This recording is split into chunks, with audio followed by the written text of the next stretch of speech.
Welcome back to AI Folklore Horror, where we dive into chilling tales rooted in ancient myths and forgotten legends. If you're new here, this is the place where technology meets timeless storytelling, bringing to life the haunting folklore from around the world. In today's video, we venture deep into the heart of Cambodia, where dense jungles hold secrets older than memory.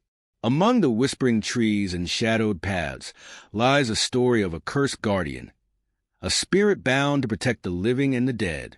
It's a tale of greed, defiance, and an encounter that leaves a man forever haunted. Join me as we unravel the mystery of the Kulap Tree and the vengeful spirit that watches over its domain. But beware, what starts as a story might linger with you longer than you expect. Let's step into the darkness together. My name is Chaneth, and I come from a small village on the edge of the Cambodian jungle. Our home is simple, surrounded by rice paddies and dense forests that hum with life. The jungle has always been a part of our lives, providing us with food, medicine, and stories. It's a place of beauty, but also danger, a world ruled by spirits and shadows, where every step could lead to wonder or doom. I've always been curious, perhaps too curious for my own good. While others in the village respected the jungle's mysteries, I yearned to uncover them. The elders often told tales to keep us in line, warnings about spirits that guarded the wild. Of all the stories, none were as frightening as those about the Kulap Tree. Its roots, they said, reached into the underworld, and its branches stretched toward the heavens, making it a bridge between the living and the dead. To disturb it was to invite the wrath of a spirit so vengeful, even whispers of its name sent shivers through the elders. But to me, those were just stories. And though some called me reckless, I saw myself as bold. Tales of the Kulap Tree, the haunted, ancient sentinel of the jungle, were little more than legends meant to keep cowards from venturing too far. But I was no coward. You see, the jungle holds secrets, treasures that only the brave dare seek. Hunters spoke of rare animals near the tree, animals with pelts worth a fortune. Others mentioned strange herbs and flowers that healed even the gravest wounds. To me, the spirit of the Kulap Tree was nothing but a scarecrow, a story crafted to guard the jungle's riches. And I was determined to prove it. The first sign of the Kulap Tree's domain was the silence. It came so suddenly that it stopped me in my tracks. The buzzing insects, the distant croaks, even the soft rustle of the wind, all gone. It was as if the jungle itself held its breath. I laughed nervously, breaking the eerie quiet. "Just a tree," I muttered to myself. "Nothing to fear." The path narrowed as I pressed forward, the foliage thick and unwelcoming. Then I saw it. The Kulap Tree. It loomed before me, impossibly large, its bark dark as charcoal and its roots twisting like the limbs of a dying man. The stories hadn't done it justice. This was no ordinary tree. Its presence was oppressive, as though it were watching me. Despite the knot in my stomach, I approached. My machete brushed against a low-hanging branch, and the sound was sharper than it should have been, like the tree was alive and recoiled from my touch. I scoffed, forcing myself to step closer. I'd prove everyone wrong. As night fell, I built a small fire beneath its branches, determined to spend the night. The flames crackled, casting long shadows that danced across the tree's twisted trunk. I tried to ignore the way those shadows seemed to move independently, slithering and curling like snakes. I must have dozed off, for the next thing I knew, I was jerked awake by a sound. A whisper, faint and chilling. "Chaneth?" My heart leapt into my throat. I looked around, but the jungle was empty, the fire reduced to glowing embers. The whisper came again, closer this time. "Chaneth, why have you come?" I scrambled to my feet, clutching my machete. "Who's there?" I demanded, my voice trembling despite my efforts to sound brave. No answer. Just the whisper of leaves overhead. And then the tree moved.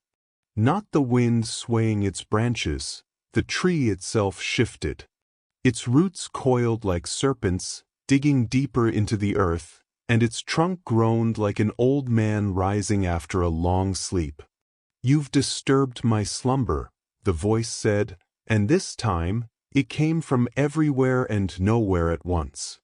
I stumbled back, my breath coming in ragged gasps. My feet caught on a root, and I fell hard, the machete slipping from my grip. The tree's bark split open, revealing a face. It wasn't human, not entirely. Its features were sharp and twisted, its eyes glowing with an unnatural light. "Do you know what I am?" the spirit demanded. I shook my head, too terrified to speak. "I am the guardian of this land," it said, its voice like the rustling of dead leaves. "For centuries I have watched over the jungle, punishing those who dare to defile it. And you," it leaned closer, its face mere inches from mine. "You are a fool." I tried to crawl away, but the roots coiled around my wrists and ankles, holding me in place. The spirit laughed, a sound that chilled me to the bone. "You think you're brave, but you're just another greedy man, blind to the warnings of those who came before you. They, too, thought they could take what was mine. Do you wish to see their fate?" Before I could answer, the ground around the tree began to shift. Bones emerged from the soil, skeletal hands clawing their way to the surface. Skulls grinned at me from the darkness, their empty sockets glowing with the same eerie light as the spirit's eyes. "You'll join them soon," the spirit said, its tone almost gleeful. "Please," I begged, tears streaming down my face. "I didn't know. Believe. I'll never come back." The spirit paused, its glowing eyes narrowing. "Perhaps I'll grant you mercy," it said.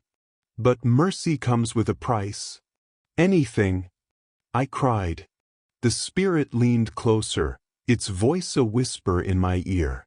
"You will be my messenger. You will carry my warning to those who dare enter my domain. Tell them what you've seen, what you've felt. If even one soul defies my will because you failed to warn them, I will claim you as my own." I nodded frantically, the roots releasing their grip on my limbs. The spirit's face faded back into the bark, and the jungle came alive once more with the sounds of the night. I didn't wait to see if the spirit would change its mind. Grabbing my machete, I ran, the shadows of the Kulap Tree chasing me in my mind. To this day, I carry the weight of that night. I tell everyone who will listen about the Kulap Tree and the spirit that haunts it. Some laugh, calling me a fool. Others grow pale and thank me for the warning. But I know the truth. The jungle has its guardians, and they do not forgive. And that, my friends, is the chilling tale of the Kulap Tree, a warning to all who dare to trespass into the domain of spirits. Whether you believe in folklore or not, one thing is certain: some stories exist for a reason. Perhaps they are mere legends, or perhaps they are echoes of something far more real, lurking just beyond the veil of the known. If you enjoyed this story and want more folklore horror from around the world, don't forget to like, subscribe, and hit the notification bell. Your support helps keep these dark tales alive. But our journey doesn't end here. Next time, we travel to Sri Lanka, where another terrifying legend awaits. A tale of an ancient curse, restless spirits, and a horror that has haunted generations. Will you be brave enough to join me?